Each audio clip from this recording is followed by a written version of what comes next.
Okay, इसका next application करते हैं, electric field using Gauss law, ठीक है, due to solids, uniformly charge solid sphere, right. तो दिस इज सेकंड एप्लीकेशन। तो सेकंड एप्लीकेशन में हम क्या करेंगे, एक कोई भी अपने पास स्फीयर है, ठीक है, और ये यूनिफॉर्मली चार्ज है, राइट। और यदि बेसिकली बात करें तो हम एक्सटेंडेड चार्ज बॉडीज़ का निकाल रहे हैं, जो क्या बोलते हैं, जो इलेक्ट्रिक फील्ड है वो एक्सटेंडेड चार्ज बॉडी की वजह से निकाल रहे हैं। तो ये अपने पास सॉलिड स्फीयर हो, यूनिफॉर्मली चार्ज है, ठीक है, थ्रू आउट इट्स वॉल्यूम। और इसकी जो यहाँ पे चार्ज डेंसिटी होगी वो कौन सी चार्ज डेंसिटी होगी, इसकी वॉल्यूम चार्ज डेंसिटी होगी, ठीक है। तो वॉल्यूम चार्ज डेंसिटी अपने पास किससे डिनोट करेंगे, हम यहाँ पे रो से डिनोट करेंगे। This is the volume charge density, ठीक है, this is volume charge density. और ये केस कुछ ऐसा ही है जैसा हमने variation in the acceleration due to gravity किया था, ये कंसेप्ट कुछ वैसा ही है, राइट। तो वॉल्यूम चार्ज डेंसिटी रो है, अपने पास गिवन पैरामीटर, हमें ये मेंशन कर देता हूँ गिवन पैरामीटर कौन से हैं। वॉल्यूम चार्ज डेंसिटी अपने पास गिवन पैरामीटर है, इसके बाद इसका रेडियस अपने को है वो गिवन है। इसका रेडियस आप किस लेटर से कंसिडर कर लिया, जैसे आर से हमने कंसिडर कर लिया, ठीक है। तो यहाँ पे हम लिख देंगे R is the radius of this guy, right, R is radius, ठीक है। और ये भी हो सकता है कि इसने टोटल चार्ज भी दे रखा हो आपको, क्योंकि आप टोटल चार्ज भी निकाल सकते हो यहाँ से। तो टोटल चार्ज हमने क्या मान लिया, Q है, लेट टोटल चार्ज इसके ऊपर इतना कितना आ जाएगा, Q, तो let total charge is equals to Q हो गया अपने पास, टोटल चार्ज Q हो गया।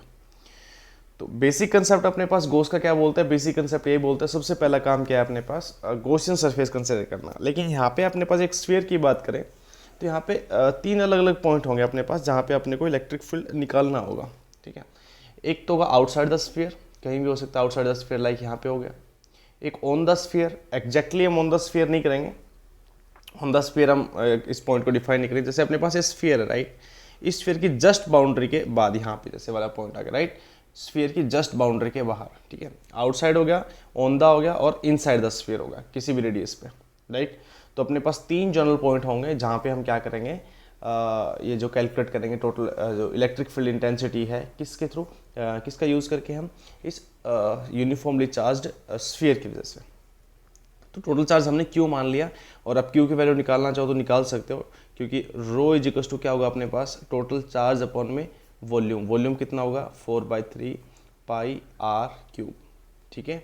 तो Q की वैल्यू यहाँ से कितनी आ जाएगी, Q इज इक्वल टू आ गया अपने पास रो, और ये 4/3 तो 3 इधर आ जाएगा, 4 इधर चला जाएगा, ठीक है, और ऊपर चला गया पाई आर क्यूब। ये अपने पास Q की वैल्यू आ गई, यदि यहाँ से आप इसको Q को कैलकुलेट करना चाहते हो तो, है ना। ओके तो यहाँ से अभी गॉसियन सरफेस केस फर्स्ट है अपने पास, पहले वाला केस है केस फर्स्ट। तो फर्स्ट केस में अपने को क्या करना है, आउटसाइड द स्फीयर। तो अपने को स्फीयर के बाहर कोई भी एक पॉइंट कंसिडर करना हो, जिस पॉइंट पे अपने को क्या क्या निकालना है, electric field intensity due to this uniformly charge sphere. तो ये अपने पास यूनिफॉर्मली चार्ज स्फीयर है, जो थ्रू आउट इट्स वॉल्यूम अपने पास क्या है, चार्ज है।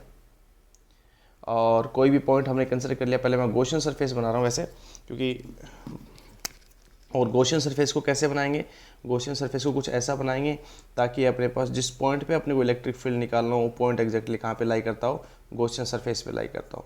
तो एक स्फीयर का गॉसियन सरफेस क्या होगा, एक स्फीयर का गॉसियन सरफेस क्या होगा, स्फीयर, और यहाँ पे अपने पास पॉइंट क्या है, पी पॉइंट है। और ये पॉइंट पी स्फीयर के सेंटर से कितना दूर है, आर दूर है, स्मॉल आर हमने कंसिडर कर लिया, ठीक है। और स्फीयर का रेडियस कितना है, स्फीयर का रेडियस है कैपिटल आर है, रेडियस है अपने पास। टोटल चार्ज कितना है, टोटल चार्ज है सॉरी Q, ये तो चार्ज डेंसिटी है, टोटल चार्ज अपने पास Q, ठीक है। तो अपने पास फ्लक्स निकालते हैं। सबसे पहले फ्लक्स देखिए, अभी जो फ्लक्स अपने पास जो आउटवर्ड हो यहाँ से देखिए, इस स्फीयर से जो फ्लक्स जाएगा वो सारा देखिए, ये फ्लक्स वो इलेक्ट्रिक फील्ड लाइन्स होंगे, ऐसे ऐसे इनफाइनाइट नंबर ऑफ लाइन्स ऐसे निकलेंगी इस स्फीयर से। और आप कितना ही छोटा है कितना ही बड़ा स्फीयर बना सकते हैं, ठीक है, जो इस स्फीयर को इनक्लोज कर रहा होगा, जो अपने पास बेसिक चार्ज वाला जो स्फीयर है, जो चार्ज स्फीयर उसको जो इनक्लोज कर रहा होगा, वो उसको हमने क्या करना है, जितने इलेक्ट्रिक फील्ड लाइन अपने पास इसको पूरे को पास करेंगे वो सारी अपने पास क्या होंगे, इलेक्ट्रिक फ्लक्स।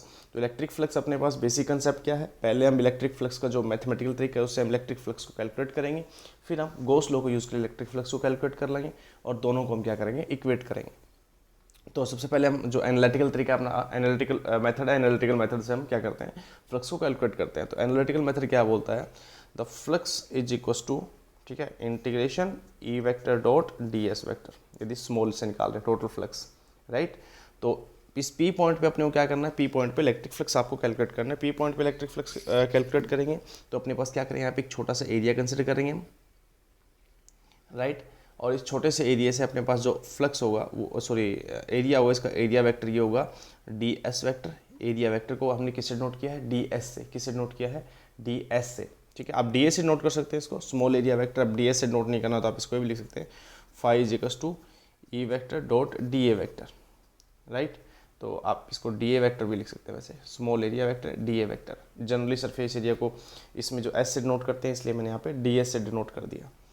अब देखिए यहाँ से अपने पास इलेक्ट्रिक फील्ड होगा तो ये स्फीयर है, स्फीयर के यहाँ से अपने पास क्या होगा, इलेक्ट्रिक फील्ड यहाँ पे पैरेलल आएगा। इलेक्ट्रिक फील्ड लाइंस कैसे आएंगी, पैरेलल आएंगे एरिया वेक्टर के। आप यहाँ भी यदि एरिया कंसिडर करोगे तो एरिया वेक्टर ऐसे जाएगा और ये अपने पास कौन जाएगा, इलेक्ट्रिक फील्ड वेक्टर। किसी भी पॉइंट पे आप कंसिडर कीजिए, जो आउटवर्ड गोइंग इलेक्ट्रिक फील्ड है, जो अपने पास इलेक्ट्रिक फील्ड लाइन जो बाहर की तरफ जा रही है अपने पास, यहाँ पे इलेक्ट्रिक फील्ड इस सरफेस के परपेंडिकुलर है और एरिया वेक्टर वैसे भी परपेंडिकुलर होने वाला है। तो दोनों एरिया वेक्टर और ई वेक्टर दोनों क्या हो जाएंगे, पैरेलल हो जाएंगे।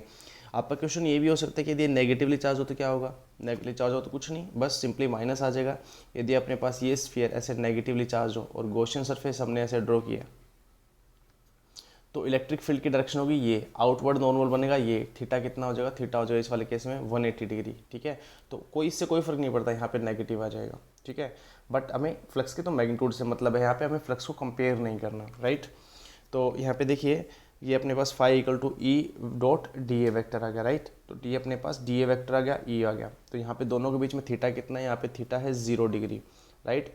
और इसका यदि मैग्नीट्यूड फॉर्म लिखे तो मैग्नीट्यूड अपने पास phi is equals to integration E D A cos theta, cos theta कितना है 0 degree, and phi is equals to E D A आ गया।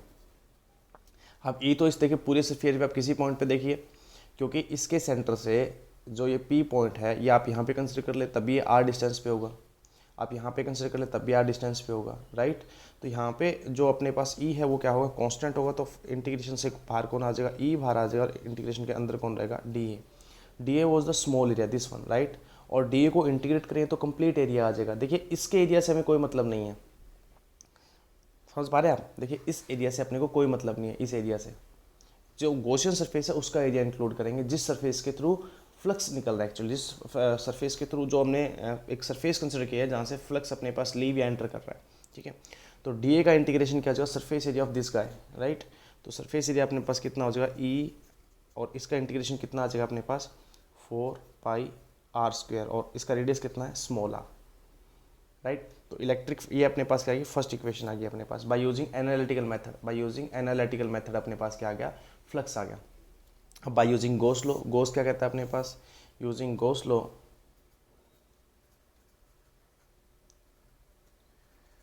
गॉस बोलता है अपने पास flux is always equals to charge enclose. देखिए अभी गॉसियन सरफेस कितना चार्ज इनक्लोज कर रहा है, क्यू चार्ज इनक्लोज कर रहा है, कितना इनक्लोज कर रहा है, क्यू चार्ज। यदि आप क्यू चार्ज के टर्म में नहीं लेना चाह रहे, डेंसिटी के टर्म में लेना चाहते हो तो डेंसिटी के टर्म में आप लिख सकते हो ये रहा, ठीक है। डेंसिटी की टर्म में लिखना चाहते हो डेंसिटी की टर्म में लिख दो, चार्ज की टर्म में लिखना चाह रहे हो तो चार्ज की टर्म में लिख दो, इससे कोई फर्क नहीं पड़ता।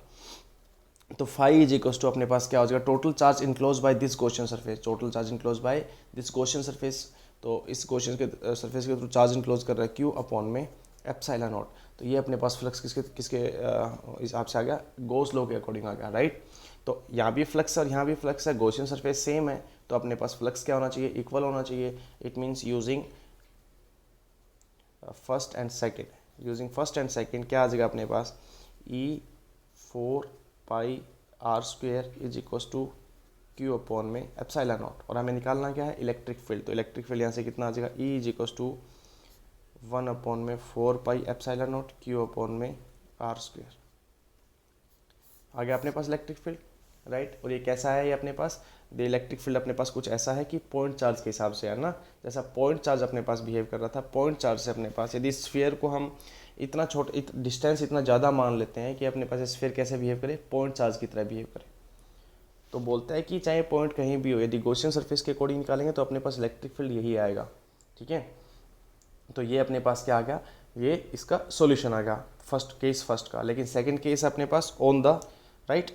तो ऑन द का केस यदि करेंगे तो ऑन द केस से सिंपली एक जो फाइनल रिजल्ट आया उसमें एक पैरामीटर चेंज हो जाएगा, क्योंकि गॉसियन सरफेस वहाँ पे कैसे बनेगा, देखिए ये अपने पास स्फीयर था जो यूनिफॉर्मली चार्ज है, राइट। और अभी हमें क्या करना है, अभी अपने को करना है एक पॉइंट कंसिडर करना जो एग्जैक्टली इसके ऊपर हो, सरफेस के ऊपर, इस बाउंड्री से थोड़ा सा बाहर। तो गॉसियन सरफेस कहाँ बनेगा, इसके यहाँ पे बनेगा ऐसे, ठीक है। यानी इस बाउंड्री के एग्जैक्ट ऊपर एक बाउंड्री बनेगी।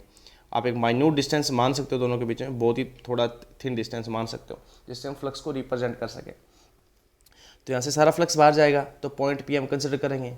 तो सेंटर से जो गॉसियन सरफेस का जो रेडियस होगा, ठीक है, रेडियस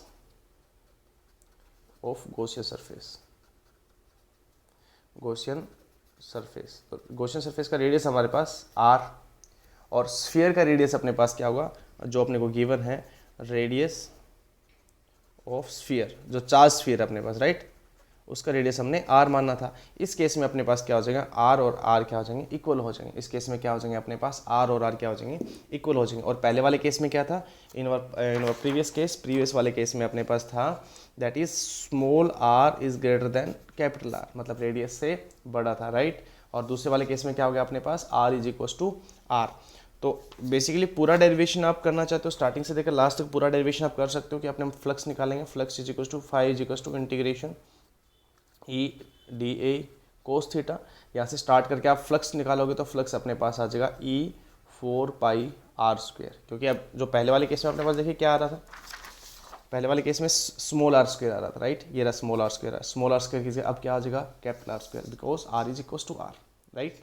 ओके, तो बाय यूजिंग ये अपने पास आ गया analytical method, this was the first equation, right. और हम गॉस लॉ के यूज़ करेंगे, ठीक है, यूजिंग गॉस लॉ। तो गॉस लॉ के अकॉर्डिंग यदि हम देखेंगे यहाँ पे तो क्या आएगा अपने पास, देखिए क्या बोलता है अपने पास, flux is equal to Q upon में एप्सिलॉन नॉट। अब देखिए जो ये मैंने बाउंड्री यहाँ पे जो बनाई है, ये इसीलिए कहा था मैंने कि स्फीयर की जो बाउंड्री, एक्चुअल जो अपना स्फीयर की बाउंड्री है उससे थोड़ी सी ऊपर, ठीक है। यानी ये जो आर है ये approximately equals to R, exactly equal नहीं करना अपने को। बाउंड्री के आप ये समझिए एक स्फीयर है आपके पास, और स्फीयर के ऊपर आपको पेंसिल से लाइन ड्रॉ करनी है। यदि किसी स्फीयर के ऊपर आप पेंसिल से लाइन ड्रॉ कर रहे हो तो वो एग्जैक्टली उसी बाउंड्री पे नहीं है, उस सरफेस के ऊपर ड्रॉ की गई है, और उस सरफेस के बीच में और लाइन के बीच में कोई ना कोई थिकनेस है जो उसके बीच में गैप है। आप इसको एग्जैक्टली इक्वल मान सकते हो, राइट। जैसे ये पेपर है अपने पास, पेपर के ऊपर बेसिकली मैं लाइन ड्रॉ कर रहा हूँ, ठीक है, या कुछ भी मैं इसके ऊपर लिख रहा हूँ, तो बेसिकली पेपर के एग्जैक्टली ऊपर नहीं लिखा जाएगा, ठीक है। पेपर के ऊपर जरा सा अपने पास क्या है, कोई ना कोई थिकनेस आएगी, राइट। तो ये लाइन है, इसकी कोई ना कोई थिकनेस रही होगी। तो ये कुछ ऐसा ही एग्जांपल है। तो यहाँ से अपने पास फ्लक्स क्या जाएगा, बाहर जाएगा। कितना फ्लक्स जाएगा, इस गॉसियन सरफेस से बाहर जाएगा। कितना flux, Q upon epsilon naught. और क्यू क्या है, charge enclose by this Gaussian surface, right. तो कंसेप्ट, बेसिक कंसेप्ट अपने पास वही रहेगा, राइट। बेसिक कंसेप्ट वही रहेगा, उसमें कोई चेंज नहीं आना।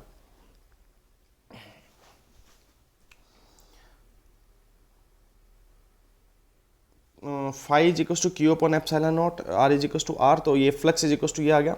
तो by using first and second अपने पास फर्स्ट और सेकंड से क्या हो जाएगा, ये हो जाएगा अपने पास E 4 pi R square is equal to Q upon में एप्सिलॉन नॉट, राइट। और दोनों को यदि हम कंबाइन करें यहाँ पे फर्स्ट एंड सेकंड को, इन दोनों को कंबाइन किया अपने पास ये आ गया। और यहाँ पे ई की वैल्यू कितनी आ जाएगी, 1 अपॉन में 4 pi epsilon naught Q upon में आर स्क्वेयर। और पहले वाले रिजल्ट से इस वाले रिजल्ट में सिर्फ एक ही डिफरेंस है, वो डिफरेंस है अपने पास किसका, वो डिफरेंस है अपने पास, देखिए यहाँ पे स्मॉल आर स्क्वेयर था और यहाँ पे अपने पास कौन है, कैपिटल आर स्क्वेयर। यानी बेसिकली हम रिप्लेस कर दें स्मॉल आर को कैपिटल आर से जब एग्जैक्टली इसके ऊपर होगा। लेकिन थर्ड केस है वो लिटिल बिट डिफरेंट है, ठीक है, थोड़ा सा अलग रहेगा थर्ड केस जो अपने पास है। थर्ड केस में क्या है, थर्ड केस में यदि अपने पास जो स्फीयर है, अब पॉइंट अपने पास स्फीयर के अंदर लाई कर रहा है, राइट। अब डिफरेंट क्या होगा वो अभी हमें देखना है, राइट। और ऐसा नहीं है कि हम R is less than R put कर देंगे वहाँ पे, ऐसा नहीं होगा। तो यूनिफॉर्मली चार्ज है, राइट। अब हम ये इसका सेंटर है और इसका ये रेडियस जो है, इसका जो अपने पास यूनिफॉर्मली चार्ज स्फीयर का जो रेडियस है वो हमने आर कंसिडर किया, राइट। अब इसके अंदर हमें एक पॉइंट कंसिडर करना है जिस पे अपने को क्या निकालना है, अपने को वो निकालना है जहाँ पे इलेक्ट्रिक फील्ड कैलकुलेट करना है, और इसी जो चार्ज स्फीयर है उसके अंदर पॉइंट, एक्चुअली सॉलिड स्फीयर है और ये चार्ज उसी सॉलिड स्फीयर के अंदर अपने को पॉइंट कैलकुलेट करना है। ये एग्जैक्टली एक स्फीयर है और यहाँ पे पॉइंट है फॉर एग्जांपल, ठीक है, यहाँ पे पॉइंट है P, जहाँ पे अपने को क्या कैलकुलेट करना है, इलेक्ट्रिक फील्ड इंटेंसिटी कैलकुलेट करना है यूजिंग गॉस लॉ, राइट। तो ये इसका जो रेडियस है, इसका रेडियस हो गया ये स्मॉल r। अब इस वाले केस में small r is less then capital R, right, ये इससे छोटा है अभी। और ये जो पूरा ये जो ऑब्जेक्ट है अपने पास, ये क्या है, यूनिफॉर्मली चार्ज है, राइट।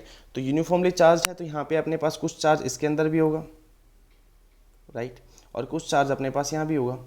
अब एग्जैक्टली ये तो है नहीं कि गॉसियन सरफेस के अंदर जितना चार्ज है, देखिए ये गॉसियन सरफेस है, इसके अंदर चार्ज हम मान लेते हैं Q1 चार्ज है, और इसके बाहर वाला चार्ज यानी ये वाला जो चार्ज बच गया ये मान लो Q2 चार्ज है। यानी पहले टोटल चार्ज अपने पास Q था, तो अब अपने पास चार्ज कितना होगा, Q1 प्लस Q2।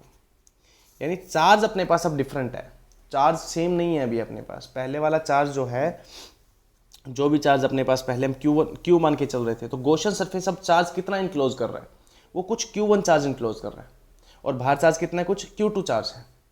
बस यही डिफरेंस है अपने पास कि गॉसियन सरफेस के अंदर चार्ज कितना है वो अपने को कैलकुलेट करना पड़ेगा इधर, अदरवाइज आंसर सेम नहीं होगा। यदि हम सीधा ऐसे करें, जो पहले अपने पास आंसर आया E = 1/4 पाई एप्सिलॉन नॉट, यदि Q अपॉन में स्मॉल r स्क्वायर पुट कर दें, और इस वाले केस के लिए तो गलत हो जाएगा। क्यों गलत हो जाएगा, क्योंकि जो Q चार्ज है, ये वाला चार्ज इस पूरे स्फीयर के अंदर है, जो हमने पहले कंसिडर किया वो वाला पूरा स्फीयर है।